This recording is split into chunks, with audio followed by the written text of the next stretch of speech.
E amiga, eu pensei falar-vos em portunhol, porque sei que o portunhol agora já faz parte do dicionário espanhol, não é?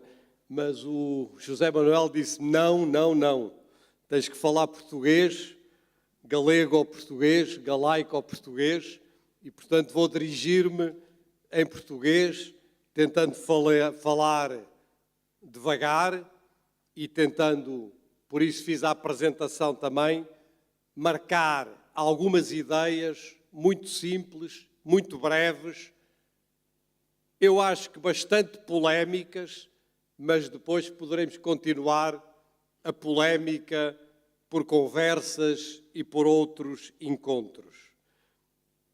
É um prazer estar aqui, em Tui, em Valença. Como sabem, sou valenciano e sinto-me cada vez mais valenciano à medida que os anos passam. A vontade de regressar às origens. Pertencemos sempre ao lugar onde nascemos, não é? E pertencer ao lugar onde nascemos, no caso de Valença, é esta ponte de que o José Manuel aqui falou e que o Michel Serre dizia num dos seus últimos textos, uma ponte só é uma ponte no momento em que alguém a atravessa. Uma ponte não é um objeto arquitetónico, uma ponte é um lugar de passagem, é um lugar de encontro e é nesse sentido que esta ligação entre Tui e Valença é tão importante entre a Galiza e Portugal e é nesse sentido que é para mim um grande prazer estar aqui. E estar aqui num tempo que todos sabemos, é uma banalidade dizer isto, estamos a viver a maior transformação de que há memória na história da educação e da escola. Por causa da pandemia, sim, mas os problemas, as questões, as dúvidas estavam lá todas antes da pandemia. Estamos a viver um tempo imenso de transformação. Desde que se inventou a escola, esta escola, no século XIX, desde que este modelo escolar foi inventado, nunca houve, um período de tão grande transformação como aquele que estamos hoje a viver nas nossas escolas, na educação e, de um modo geral, no debate educativo. Esta transformação traz-nos muitas angústias. Esta transformação não é necessariamente para melhor. Ela pode ser para pior em muitos casos. É um momento de mudança, e eu falarei disso daqui a pouco, em que eu utilizo o conceito de metamorfose, a mudança da forma da escola. E neste tempo de transformação é também, obviamente, e disso vos falarei, um tempo de transformação para os professores.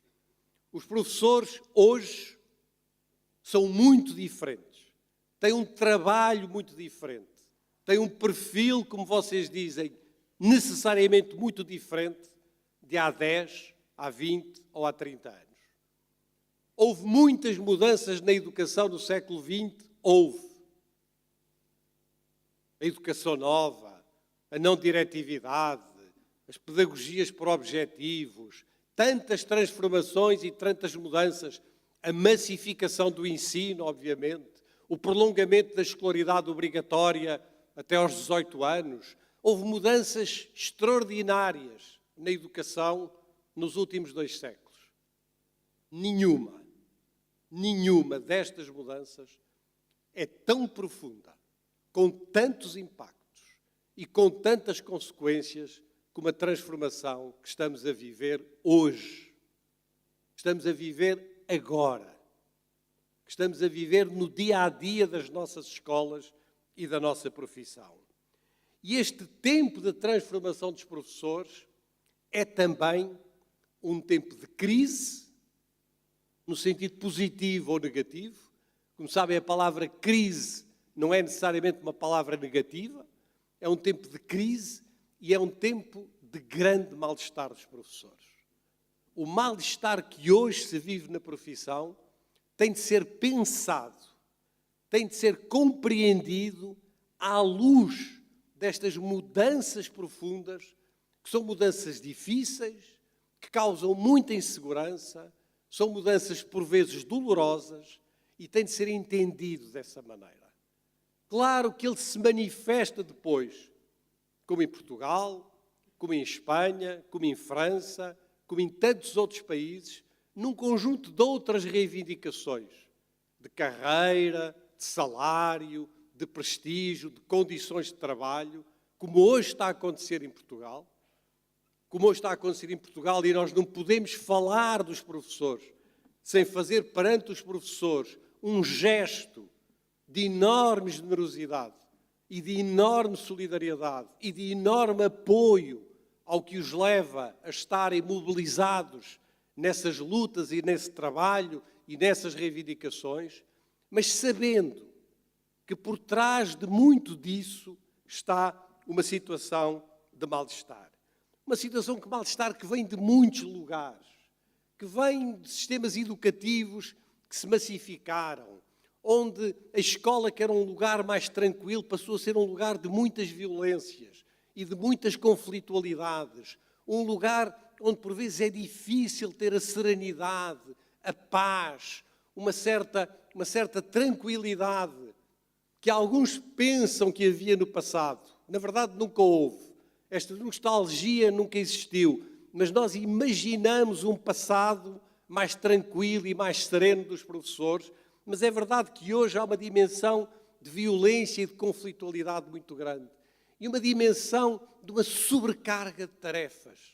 Ouvimos os professores todos os dias dizer: o que eu gosto é de ensinar, mas eu tenho que fazer tanta outra coisa, tantas outras tarefas, lidar com tantas outras situações, dos alunos, dos pais, das famílias, da escola, da burocracia, conjunto de tantas outras responsabilidades que as pessoas às vezes pensam que os afastam daquilo para que eles sentiram.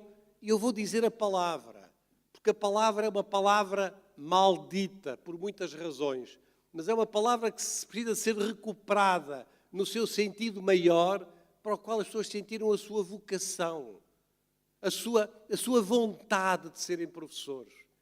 E depois políticas que duram há muitos anos, há 20, 30, 40 anos, de desprofissionalização dos professores, não é?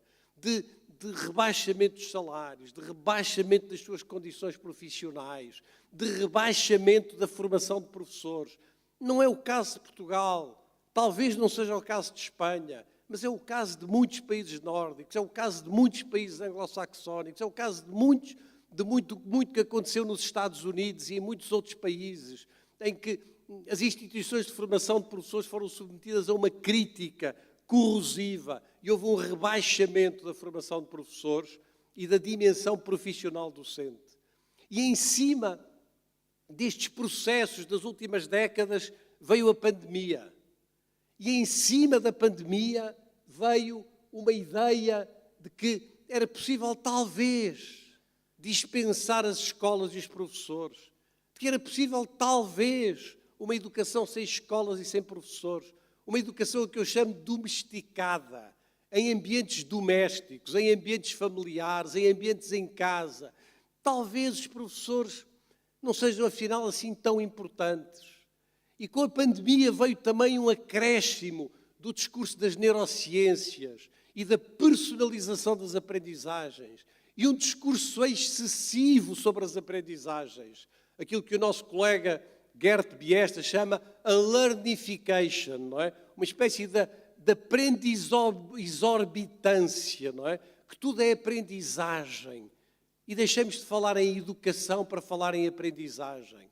E sim, talvez possamos aprender sozinhos, de forma personalizada, de forma individualizada, mas não nos podemos educar sozinhos, sem os outros, sem as escolas, sem os professores. E tudo isto foi causando desgaste aos professores. E em cima deste desgaste, todas as ilusões futuristas das tecnologias e das inteligências artificiais e da possibilidade de substituir o trabalho dos professores por essas dimensões tecnológicas, o que eu vos quero dizer é que este mal-estar é um mal-estar profundo que nós precisamos de voltar, de virar a nosso favor. Precisamos de virar numa dimensão de de superação, numa dimensão de transformação e de reforço da profissão, e não de diminuição da profissão, e não de diminuição da profissionalidade docente, substituída por máquinas, por tecnologias, por pais, por famílias, por comunidades. Essa ideia que é bonita, mas é perigosa. A educação tem lugar em todos os tempos, em todos os lugares, em todos os lugares. Sim, é verdade. Mas isso não substitui o papel da escola, nem dos professores, que são insubstituíveis na tarefa de educar as crianças. Então, todo este discurso é um discurso que foi corroendo muito do que é a identidade profissional dos professores. E eu, há 3, 4 meses, que estava em Barcelona e estava a discutir com Jorge Larroça algumas destas questões, que tínhamos discutido em conjunto com o Gert Biesta. E dizíamos, é preciso proteger a escola e é preciso proteger os professores. E o Larroça, no seu último livro, a certa altura, faz uma lista de coisas do que não é um professor. E eu, à lista de coisas do Larroça, acrescentei 2 ou 3 da minha lavra, para dizer, parem de chamar nomes aos professores, não é? Parem de inventar que a palavra professor às vezes parece que queima. Vocês vão para os grandes programas neoliberais do Teach for America, que agora também tem Teach for Spain, e tem Teach for Portugal, e Teach for France, e Teach for China, e que se prolongam em todo o lado, e vêm aqueles sites maravilhosos, em que eles recrutam pessoas para ser professores, e aqueles sites têm uma característica extraordinária. É que nunca a palavra professor lá aparece. São colaboradores, não é? São colaboradores. Mas a palavra professor desapareceu disso. E, no entanto, o que eles vão fazer é dar aulas. O que eles vão fazer é ser professores. Mas parece que a palavra diminui. E então o Jorge Larroça fez essa lista e eu acrescentei alguns nomes para dizer não. Um professor não é um iniciador. Um professor não é um facilitador, não é um mediador, não é um gestor, não é um prestador de serviços, não é um companheiro, não é um amigo, não é um tutor, não é um conselheiro espiritual, não é um conselheiro emocional, não é um animador, não é um guia, não é um colaborador, não é um mentor. Parem de chamar estes nomes todos aos professores. Então o que é um professor? É isso mesmo. Um professor é um professor, não é? Afirme-se a identidade profissional docente. Não que dentro das nossas funções não tenhamos que fazer muitas destas coisas. Não que dentro dos nossos perfis que vocês estão a discutir não haja muitas destas tarefas que se cumprem. Mas isso não quer dizer que passemos o tempo todo a chamar aos professores outras coisas, como se dizer a palavra professor fosse uma palavra que, num certo sentido, nos diminuísse ou diminuísse a nossa identidade. E é por isso que o que eu tenho hoje para vos dizer, e a única coisa que eu tenho para vos dizer, é que precisamos de reforçar os professores. Precisamos de reforçar a presença da profissão, a presença coletiva da profissão, a presença colaborativa da profissão nas diversas dimensões da vida da educação e das escolas.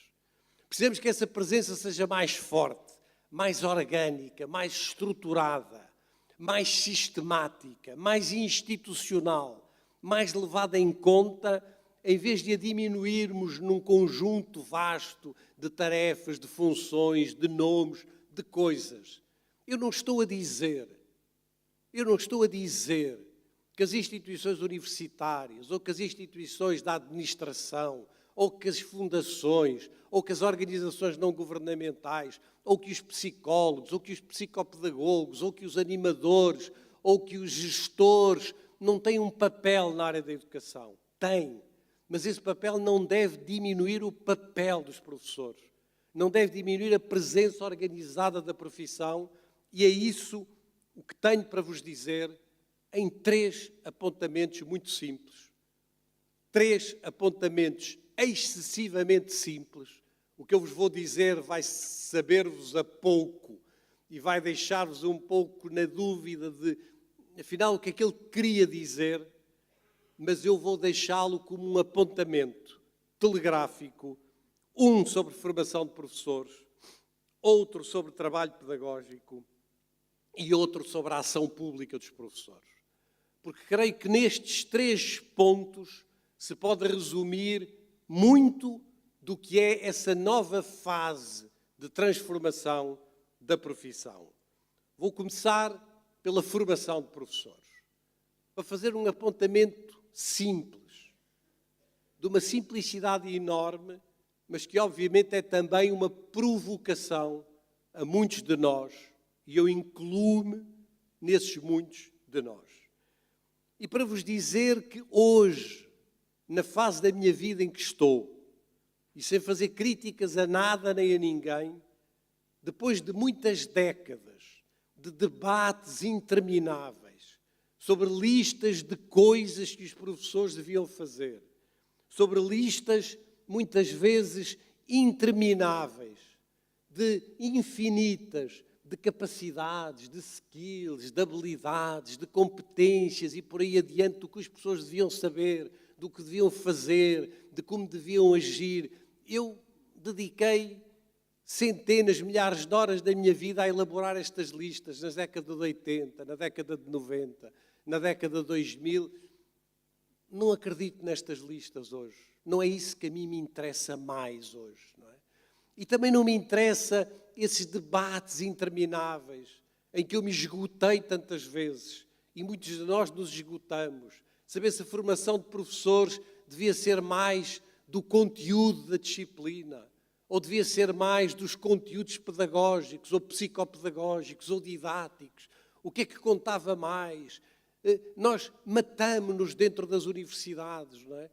Para 2 horas de uma coisa a mais, 2 horas a menos da outra, mais 1 hora de didática, menos 1 hora disto, mais 1 hora de outra coisa. Essas guerras intermináveis entre tribos académicas, entre clãs académicos, também não é isso que me interessa hoje. Então pergunto a vocês o que é que me interessa hoje. O que me interessa hoje é a possibilidade de instaurarmos, e o verbo certo é este, instaurar, uma nova realidade na formação de professores com uma presença forte, organizada e institucional da própria profissão docente. Porque a universitarização da formação de professores, com o fim das escolas normais, com o fim das escolas de magistério, foi um progresso imenso. A formação de professores tem de estar na universidade. Foi um progresso imenso, mas teve uma consequência negativa que foi muitas vezes afastar os próprios professores, retirar-lhes uma presença na formação das novas gerações e das novas gerações de professores. E é por isso que o que me preocupa é esta presença forte da profissão. Porque sim, é preciso dizer e repetir, a formação de professores é uma formação profissional. E muitos veem no termo profissional uma diminuição da formação de professores. E eu vejo no termo profissional uma dignificação da formação de professores. É formar para uma profissão. Quando eu utilizo a palavra profissional, eu não estou a falar do ponto de vista técnico, aplicado. Estou a falar do ponto de vista de tudo o que implica uma profissão, de tudo o que implica uma cultura profissional. A formação de professores é uma formação profissional. E é uma formação profissional, obviamente, universitária. De nível universitário. Como a dos médicos, como a dos engenheiros. Não é de nível básico, não é de nível médio, é de nível universitário. E porquê? Porque ela tem que se basear no conhecimento, num conhecimento. E por isso eu quero fazer perante vós 3 afirmações simples e polémicas. A formação de professores deve basear-se num conhecimento, disse eu. Sim, mas sobretudo num conhecimento profissional docente, que é um terceiro género de conhecimento. E além de se basear num conhecimento profissional docente, deve desenvolver-se no seio de um coletivo profissional, que é um terceiro ator.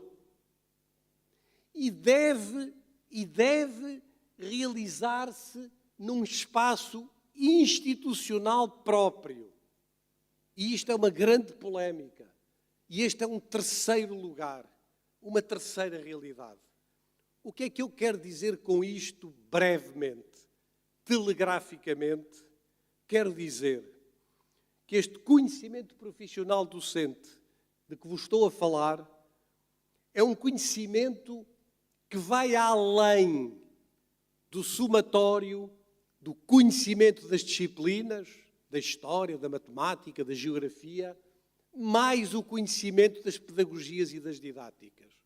O que eu estou a dizer é que os nossos programas de formação de professores se baseiam num somatório destes dois tipos de conhecimentos. Mas há um terceiro género de conhecimento, o conhecimento profissional docente, que é tão importante como os outros dois e tem sido desvalorizado, ignorado, negligenciado na formação de professores. E sem o conhecimento profissional docente, sem a sua valorização, eu digo-vos, não é possível formar um profissional docente.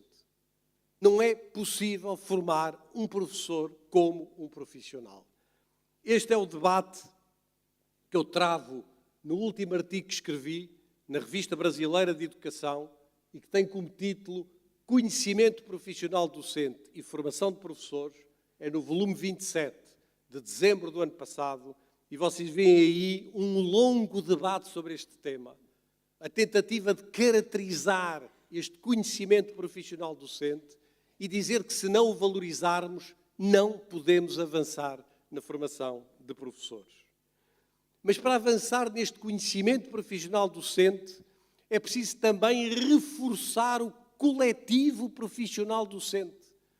É preciso dizer que os professores têm de ter uma presença forte na formação das próximas gerações. É preciso dizer que não basta ter os professores do ensino superior de um lado e ter do outro lado os professores do ensino superior das pedagogias e das didáticas, que nós somos, que eu sou, que o José Manuel é. Não chega a ter estes dois atores que são fundamentais, claro, que são essenciais, claro. Alguém pode formar um professor de História sem um historiador? Não. Alguém pode formar um professor de História sem alguém da didática e da pedagogia? Não, não pode. Mas também ninguém pode formar um professor sem a presença forte dos outros professores da educação básica ou da educação secundária. E estes outros professores da educação básica e secundária estão pouco presentes na formação de professores. Claro, estão presentes nos estágios, estão presentes na supervisão, estão presentes nas práticas pedagógicas, mas estão presentes com um estatuto menor, com um estatuto diferente dos outros, e se nós não conseguirmos valorizar este terceiro ator, teremos muita dificuldade em mudar os programas de formação de professores. E para conseguir valorizar o conhecimento profissional docente e para conseguir valorizar a presença do coletivo profissional docente, sim, precisamos de um terceiro lugar. Precisamos de pensar novas instituições. Precisamos de pensar uma nova institucionalidade para a formação de professores. Precisamos de pensar um terceiro espaço, um terceiro lugar. Quem mais e melhor falou sobre isso foi o nosso colega Kenneth Zeichner. O Zeichner há muitos anos fala disso, mas também a Marilyn Cochran Smith e alguns dos melhores autores na área da formação de professores, mas tem-se feito pouco. Porque não? As instituições de ensino superior têm-se revelado incapazes de formar os professores de que precisamos. Têm-se revelado insuficientes. Elas são indispensáveis? São. As universidades são indispensáveis? Sim. E as escolas básicas e secundárias são indispensáveis? Sim. Mas é preciso juntá-las. É preciso dar-lhes uma outra institucionalidade num espaço que seja um espaço interpares, um terceiro lugar, um terceiro espaço onde professores do ensino superior, professores do ensino básico e secundário, pesquisadores tenham todos a mesma voz, o mesmo peso, o mesmo poder deliberativo, estejam sentados à mesma mesa a tomar decisões conjuntas, em conjunto, sobre os programas de formação de professores.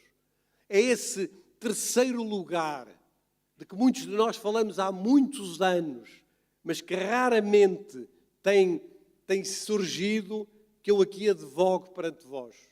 Aquilo a que eu chamo, numa metáfora, a casa comum da formação e da profissão. Aos professores falta, neste tempo de transformações, de crise e de mal-estar, falta-lhes uma casa comum, onde possam pensar a sua profissão, trabalhar a sua profissão. E essa casa comum não é apenas a escola. E essa casa comum não é a universidade. E essa casa comum hoje não são certamente os sindicatos, por muita importância que os sindicatos tenham.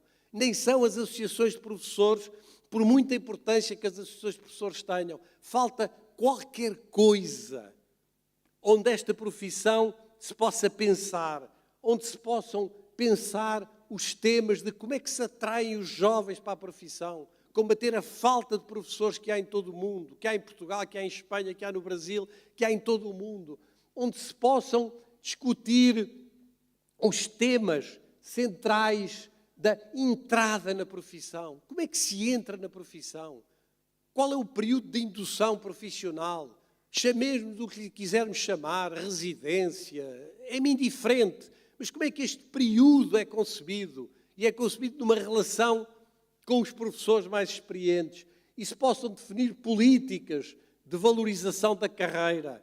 E se possam estudar temas centrais e de formação contínua ligadas ao desenvolvimento profissional docente. A formação contínua que fazemos é pobre, é muitas vezes paupérrima. São cursos e mais cursos para formar pessoas, mas eles não instauram uma presença organizada da profissão, numa reflexão sobre a profissão e sobre o seu desenvolvimento profissional.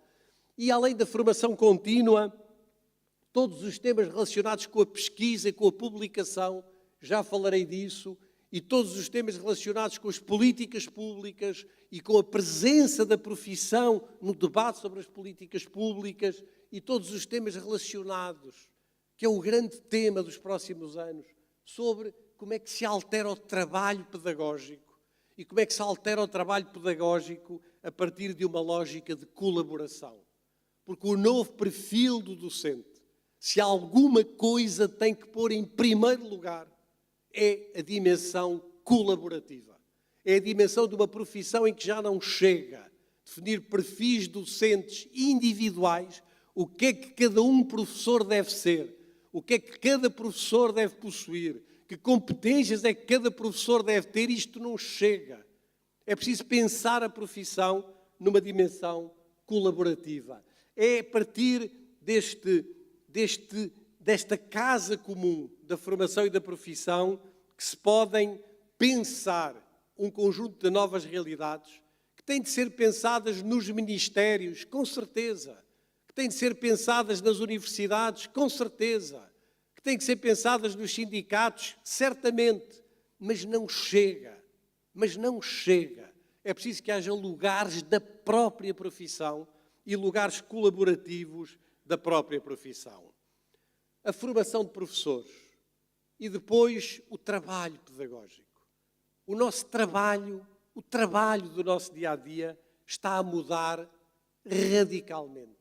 Aquilo a que eu chamo, na sequência do Edgar Morin, a metamorfose da escola. A forma da escola está a mudar. E quando a forma da escola muda, muda também o nosso trabalho, a maneira, o que nós fazemos dentro da escola. Muda o nosso trabalho pedagógico, muda o nosso trabalho do dia-a-dia. Como é que eu poderia definir este trabalho? Eu vou defini-lo de uma maneira excessivamente simples, mas é aquela de que tenho tempo nos poucos minutos que me restam. Eu diria que a grande transformação da escola é transformar a escola numa escola do trabalho. Brincando. Uma escola onde quem trabalha são os alunos e não os professores. Em que nós entramos e o que é que vemos? Um professor a dar aulas? Não. Os alunos à espera de entrar numa aula, que um professor vai dar uma aula? Não. Vemos os alunos a trabalharem, a fazerem coisas, a desenvolverem projetos, a estudarem, a trabalharem uns com os outros, a envolverem-se nesse trabalho do ponto de vista colaborativo. O grande sonho pedagógico, o grande ideário pedagógico, há mais de 100 anos, é que a escola seja um lugar de trabalho. E a escola do trabalho, agora um apontamento de historiador, a escola do trabalho foi a primeira designação da escola nova, ou da educação nova, ou da escola ativa.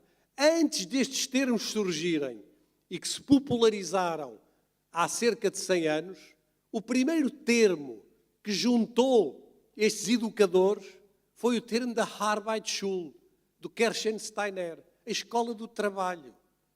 Não do trabalho manual, não do trabalho técnico, não do trabalho aplicado, a escola onde os alunos trabalham.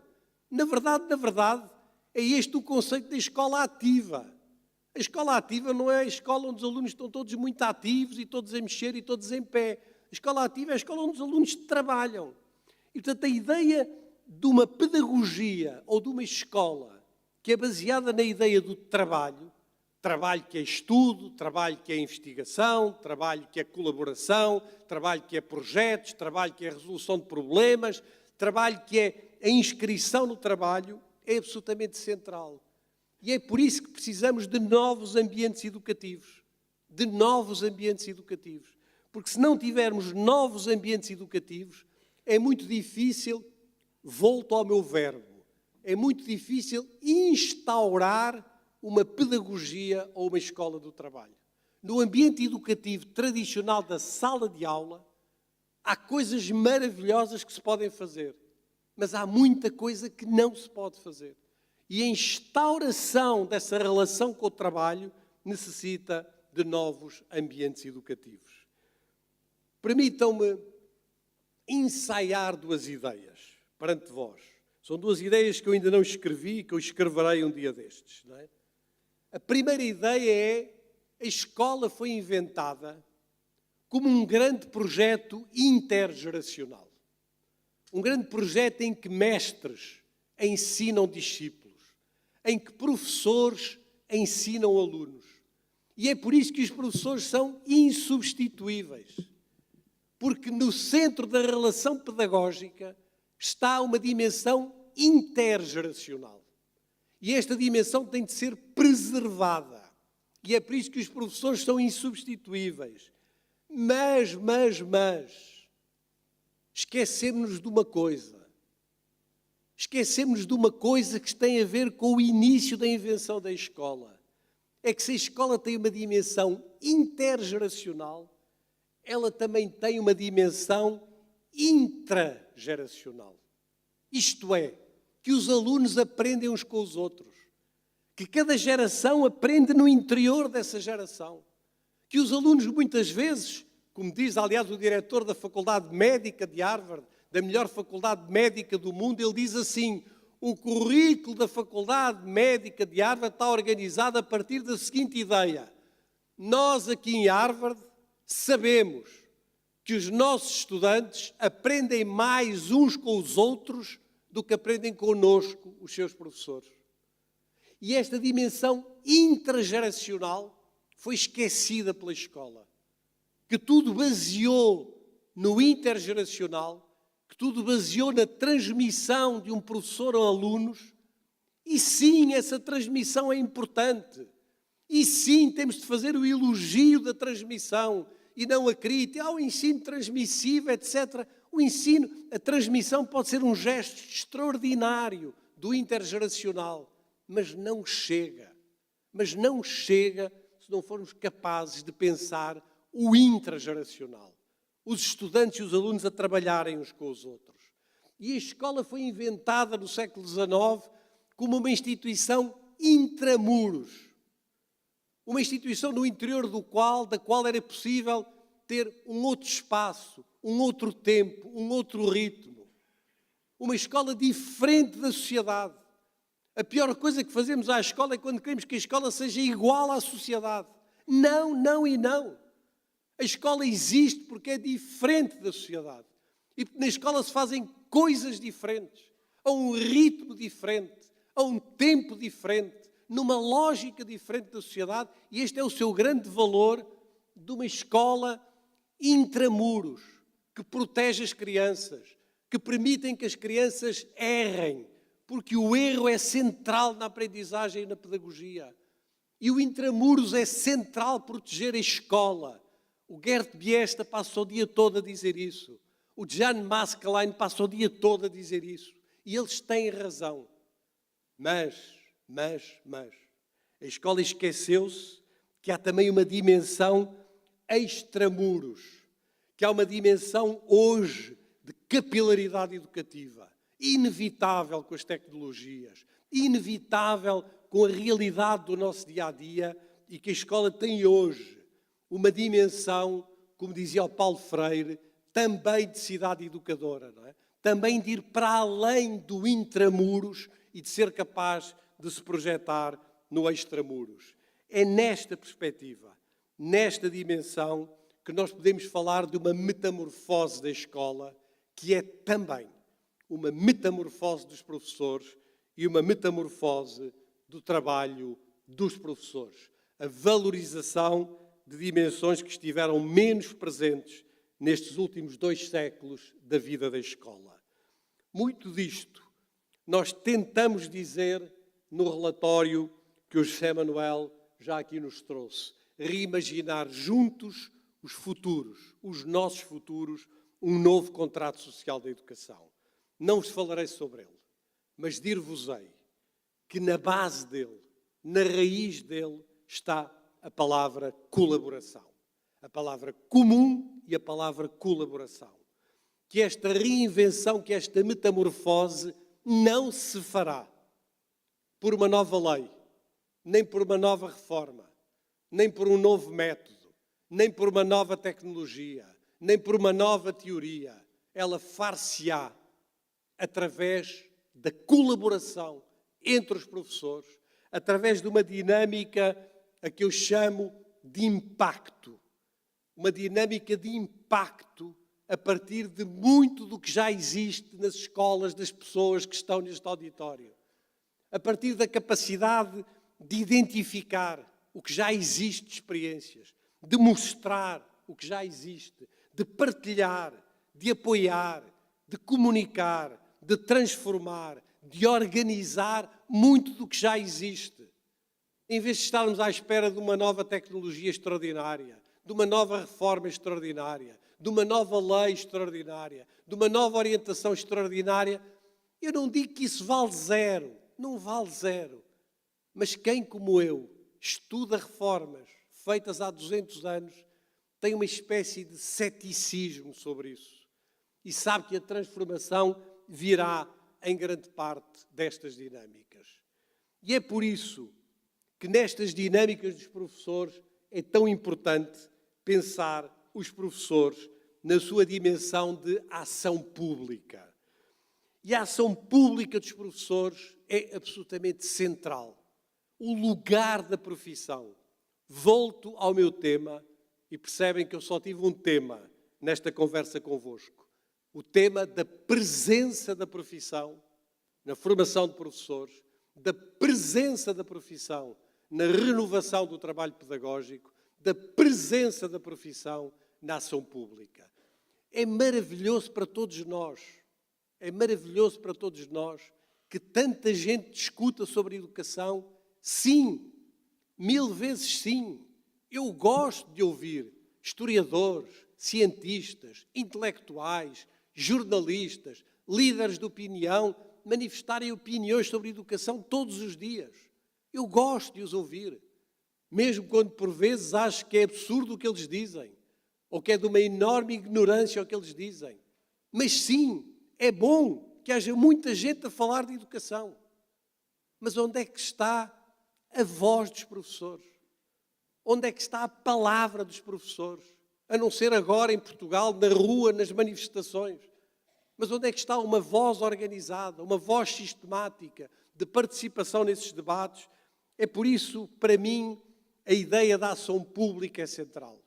E a ação pública quer dizer, parece pouco, pública ação. Quer dizer pública ação. Quer dizer publicar a nossa profissão. Publicar a nossa profissão.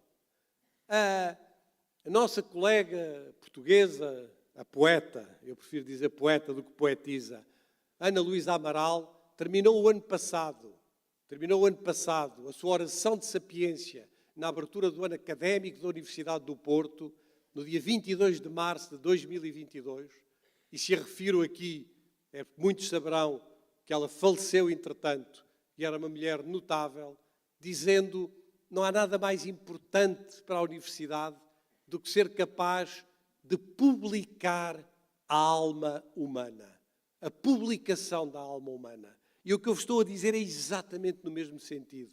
A publicação da nossa profissão e a sua inscrição nas políticas públicas, a sua inscrição num espaço público da educação que vai muito para além do trabalho restrito dentro das escolas. Tudo o que eu vos quis aqui dizer, espero não ter ido muito além do meu tempo, e sei que o fiz de maneira excessivamente sintética, excessivamente telegráfica, mas deixar-vos-ei o meu e-mail para que esta conversa possa continuar, talvez por e-mail, talvez noutros momentos, talvez na partilha de textos, foi trazer a necessidade de uma presença forte, organizada, institucional, coletiva, colaborativa da profissão docente neste tempo de tão grandes transformações. Neste tempo de transformações que nós nem conseguimos imaginar, mas estamos na crista das ondas. Não só das ondas da ponte nas ondas, mas nas cristas das ondas de uma transformação, e temos que ser capazes de enfrentar essas ondas, de enfrentar esse movimento a partir de um reforço dos professores.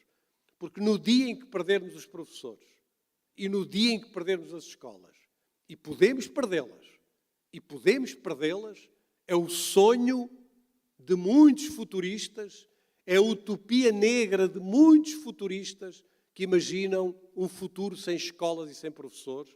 No dia em que perdermos as escolas e perdermos os professores, estaremos a perder, talvez, a única instituição que ainda nos permite imaginar uma humanidade comum, para trabalharmos em comum, para vivermos em comum, para sermos capazes do diálogo, para ser capazes de nos construirmos uma humanidade que é uma humanidade feita com os outros diferentes de nós, que é uma humanidade feita num diálogo maior, num tempo de fragmentações, de ódios, de notícias falsas, de negacionismos científicos, de ditaduras, sim, de ditaduras. Mais de metade dos países do mundo são ditaduras. Mais de 60% da humanidade, e estou a ser simpático, vive debaixo de ditaduras. Precisamos mais do que nunca das escolas e dos professores nessa dimensão da construção de uma humanidade comum. É por isso que eu me bato hoje. Os últimos anos da minha vida, bater-me-ei por isto, e é por isso que termino com o cartaz do último Dia Mundial do Professor, dia 5 de outubro de 2022. É com este cartaz que eu termino, porque neste cartaz vai praticamente tudo. Um cartaz feito pela Unesco, no qual eu colaborei, pela Unesco, pela Unicef, pela Organização Internacional do Trabalho e também pela Internacional da Educação. Como sabem, é a grande federação internacional que reúne as associações de professores, porque neste cartaz e nas palavras deste cartaz vai praticamente tudo o que eu aqui vos quis dizer. Termino com o cartaz e deixo-vos o meu e-mail. E o cartaz diz assim: a transformação da educação começa com os professores. Foi o que vos procurei aqui trazer, foi o que vos procurei aqui dizer nesta terra de Tui, que é também Valença, nesta ponte entre Valença e Tui. Foi um grande prazer ter estado convosco. Muito obrigado.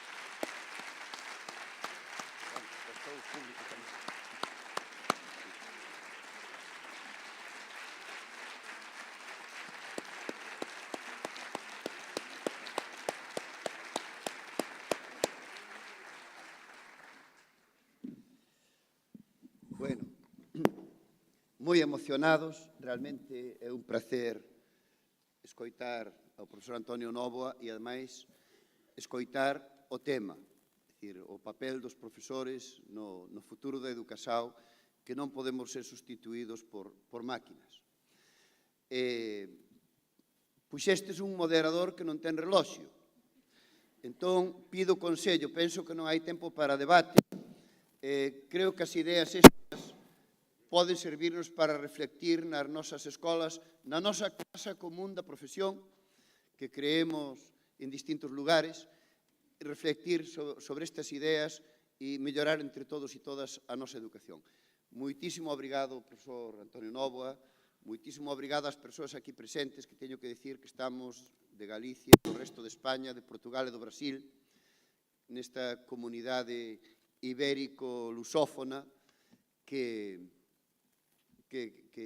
disfrutamos deste congreso e desta conferencia. Moito obrigado a todos e todas e comenzamos co programa. Obrigado.